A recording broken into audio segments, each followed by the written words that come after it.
This new setup. Okay, we're live. This new setup is a little slow. My computer died. Let's take our 3 deep breaths. Hello, I'm Dr. Charlie. Welcome to today and our Charlie chats. Let us take our 3 deep breaths, and then I will maybe get into my ramble. Breathe into your belly and out. Breathe into your belly and out. One more time. Breathe into your belly and out. It's an understatement to say it's been quite a week, quite a couple of weeks in the United States, where I am as a black person, as a black American in the United States. People who are not born here have a different relationship to some of the underpinnings of the current state of violence and unrest. And to be clear, for black people in the United States, the state of violence and unrest simply flips between covert and overt, and right now it's very overt, as far as feeling like the U.S. government has declared war against black people. So, when I was in high school, I went to an academic magnet high school, and I was going to say it was racially diverse, but that's not true. In the middle school, it was racially diverse. Once you got to the high school, it was predominantly white. And when I was in the 11th grade, I was a part of the Black People's Club. It's called something else, but it was a Black People's Club.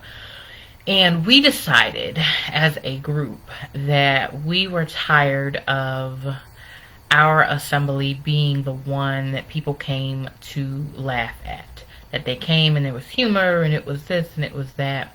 So we got mad. And my 11th grade year, we did the story of Burt Williams, who was a black person in blackface and doing the minstrel shows in the 18 and early 1900s.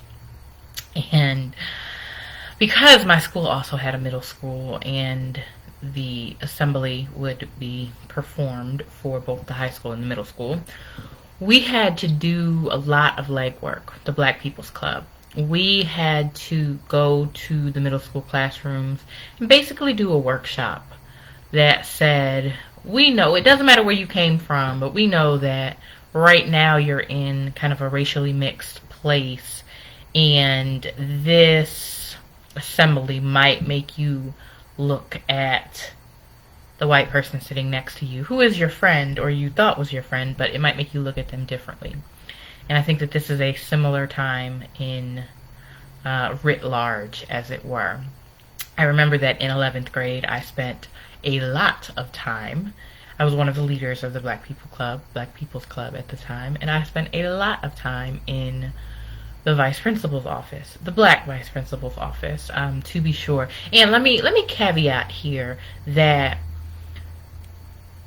black people who are in all or predominantly white spaces, specifically that combination, especially if they're like old school, they had to do so much and they had to ignore so much, and I would guess that they had to turn off so many parts of themselves in order to be in that position. So really a huge shout out to way pavers, those who pave the way, those on whose shoulders that I stand and other people like me stand.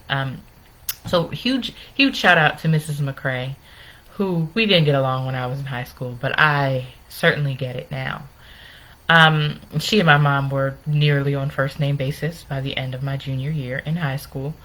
And then in my senior year, we continued with that idea, and we did Freedom Summer of '64, where previously in my 6 prior years in the middle school and high school at that school, the Black People's Assembly, the Black People's Club, our assembly was the one that was just, it was humorous and kind of shenanigans, and we decided against that.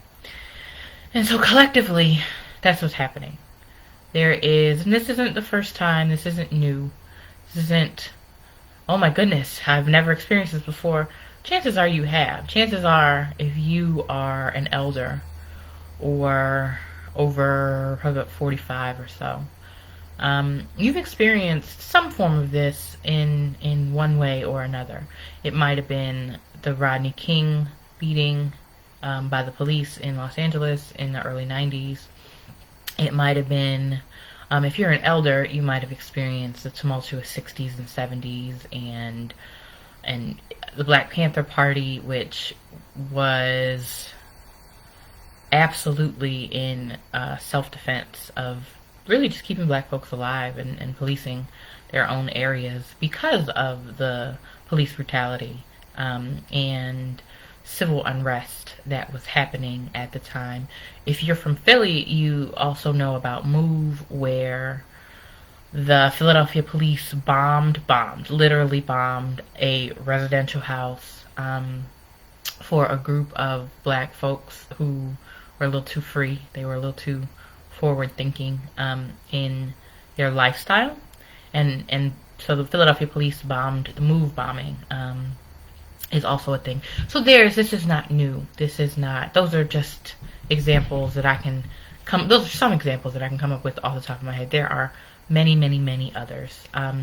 Also understanding that the way that history has been taught in the United States absolutely feeds into the same systemic things that are they're not bubbling up now. They're arising. They're volcanoing up now, with good reason. With good reason. You can't keep fire contained, but for so long. And I think in combination with the pandemic, with COVID-19, where the country literally had just started to open back up, and the very first thing that the country does as a country is kill more unarmed black people for no particularly good reason. So I think that's a really ripe combination for everything. And like when I was in high school and we had to do these workshops for the middle schoolers who had maybe for the first time come, some of them not so much, but maybe for the first time come and kind of had to deal with white folks on an everyday basis at school. I had gone to, prior to that, a very small, mostly black elementary school. So this is a similar kind of reckoning. This is a similar kind of looking at your neighbors and you're like, you're either with me or you're not. So this is going to be, let's be clear, this is going to be a decisive shift in many of your personal relationships. This is a time where people are really going to show up as their full selves, whatever that means, whatever that looks like. And some of those full selves have been in hiding in productive ways and not so productive ways, and that's that full force, that people showing up as their full selves is really on display right now. And again, looking side to side and determining who's with you and who's willing to do this work. And this is hard work. It is hard work to reckon with yourself and all the things that you have been and have been taught without having a container.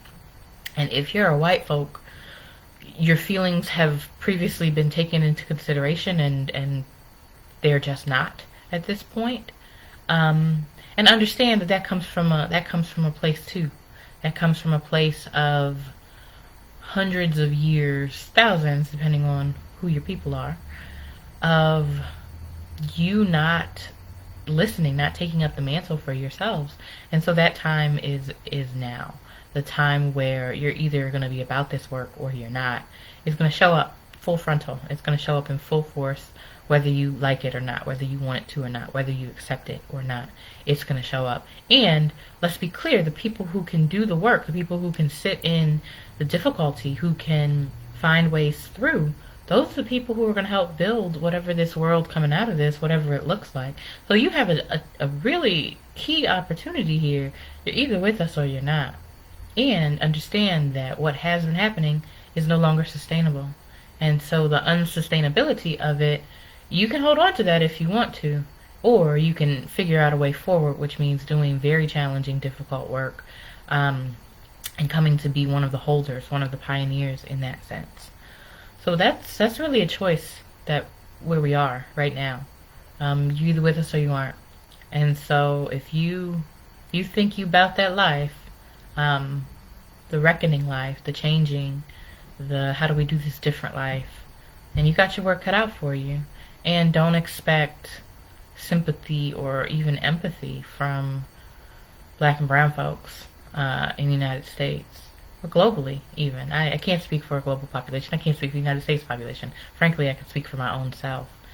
And just understand that there's no longer time, there's no longer space, there's no longer capacity for giving you the benefit of the doubt.